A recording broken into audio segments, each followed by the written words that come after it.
अगर उससे पूछ लिया जाए आप बाबा साहब को मानते हो या बाबा साहब की जो है बातों को मानते हो, तो वो तो साफ साफ शब्दों में बता देता है मैं बाबा साहब को मानता हूँ। चाहे जिससे पूछ लो कि आप बाबा साहब को मानते हो, यही बताए वहाँ मानते हैं। हम तो बाबा साहब को बहुत मानते हैं। सत्य है मेरे भैया, इस समाज में लोग बाबा साहब को मानते हैं। हम भी मानते हैं, आप भी मानते हो। चाहे जो हो उसके मुख से शब्द यही निकलेगा, हाँ मैं बाबा साहब को मानता हूँ।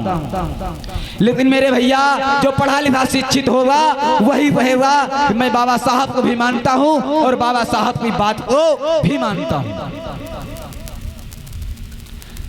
बाबा साहब को मानने से आपका कोई फायदा नहीं होगा। बाबा साहब की विचारधाराओं को मानो, बाबा साहब की बातों को मानो, उसी से जो है आपका फायदा हो जाएगा।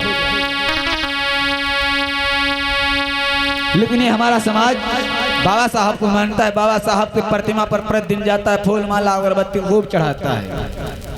आपको क्या फायदा मिलेगा?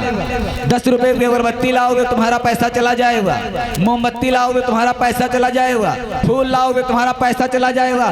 10-10 रुपए धर लो, 30 रुपए चले जाएंगे मेरे भैया। अगर 30 रुपए तुम्हारे ऐसे चले जाएंगे और 30 रुपया का तुम 20 रुपए पर रजिस्टर ले लो, एक पेन ले लो, उसी से जो है आप शिक्षा को हासिल कर लो। बाबा साहब की विचारधाराओं पर चलो, बाबा साहब की बातों को मानो, आपका भला होगा। आप फूल माला अगरबत्ती चढ़ाओगे कोई फायदा नहीं होगा। बाबा साहब प्रतिदिन पढ़ाई करते थे, बाबा साहब प्रतिदिन पढ़ाई करते थे और हद से ज्यादा मेहनत करते थे। सारी रात बाबा साहब पढ़ाई किया करते थे, तब जाकर ये भारतीय संविधान बना पाए, नहीं तो आज भी वही भारत देश से पहले भी था।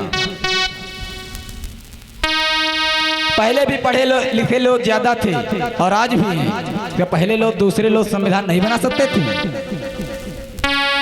लेकिन बाबा साहब के पास नॉलेज था, बाबा साहब ने मेहनत किया, बाबा साहब ने समाज की दशा को देखा, तब जाकर भारतीय संविधान बनाया।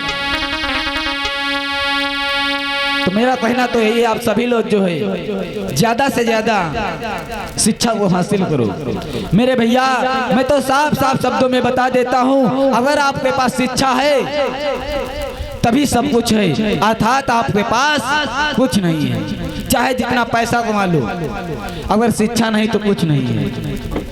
इसीलिए मेरा कहना है आपके पास शिक्षा होना बहुत जरूरी है।